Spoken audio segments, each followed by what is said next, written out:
Religion has caused bad faith. Bad religion taught me true faith, as well as Bill and Ted and their excellent adventures. I hold the keys of Enoch, quite literally, and I will read them to you.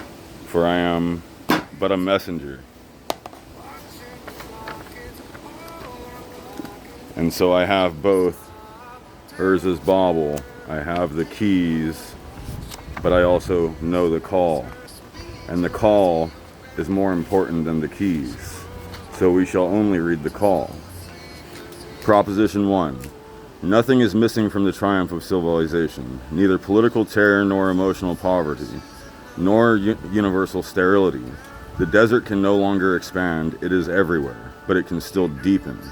Faced with the obviousness of the catastrophe, there are those who become indignant and those who take note, those who denounce and those who get organized. We are on the side of those who get organized. Scholium. This is a call. This is to say it aims to those who can hear it. The question is not to demonstrate, to argue, to convince. We will go directly to the obvious. This is not primarily a matter of logic or reasoning. What is obvious is what is perceptible, the realm of reality. There is a clarity to every reality. What is held in common or what sets apart.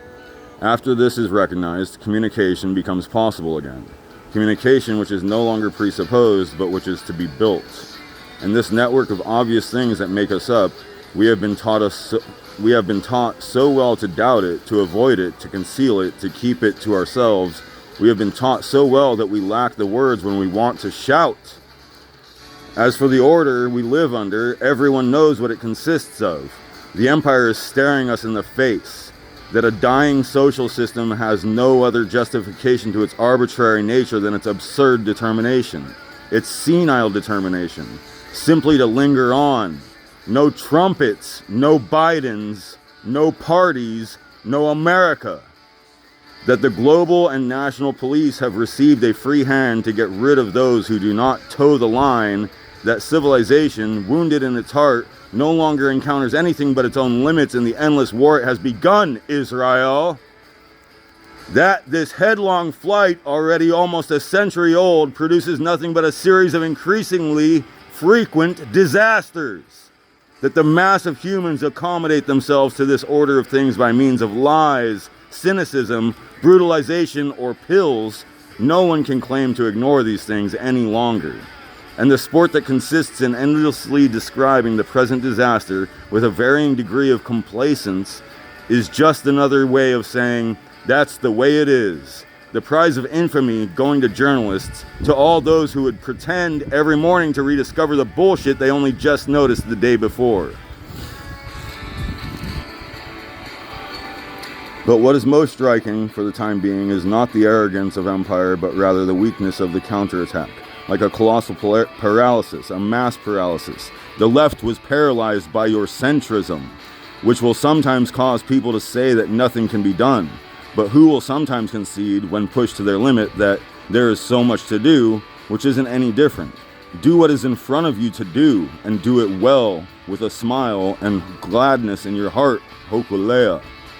Then, at the margins of this paralysis, there is the we really have to do something, anything of the activists. And so I will end there. Seattle, Prague, Genoa, the struggle against GMOs, the movement of the unemployed. We have played our part. We have taken sides in the struggle of recent years. And of course not that of the extra-parliamentary, for now, coalition of leftists from attack, or the negrist, anti-globalization militants of Tout Bianche. The folklore of protest has ceased to amuse us. In the last decade, we have been the dull monologue of Marxism, Leninism being regurgitated from the mouths of teenagers. We have seen the purest anarchism negate what it cannot comprehend. We have seen the most tedious economism, that of the Friends of Le Monde Diplomatique, becoming the new popular religion, and negrism asserts itself as the only alternative to the intellectual route of the global left. Everywhere militantism has gone back to raising its rickety constructions, its depressing networks, until it is exhausted. It took no more than 3 years for the cops, unions, and other informal bureaucracies to dismantle the short-lived anti-globalization movement, to control it, to divide it into separate areas of struggle, each as profitable as it is sterile. In these times, from Davos to Porto Alegre, from the French bosses, Union, MEDEF, to the French CNT capitalism and the anti-capitalism point to the same missing horizon, the same truncated prospect of managing the disaster. What opposes the dominant desolation is nothing but another desolation, just less well stocked. Everywhere there is the same idiotic idea of happiness, the same games of spastic power, the same diffuse superficiality, the same emotional illiteracy, the same desert. I am nothing but a black mouse born in 1984. Laugh at my words all you want.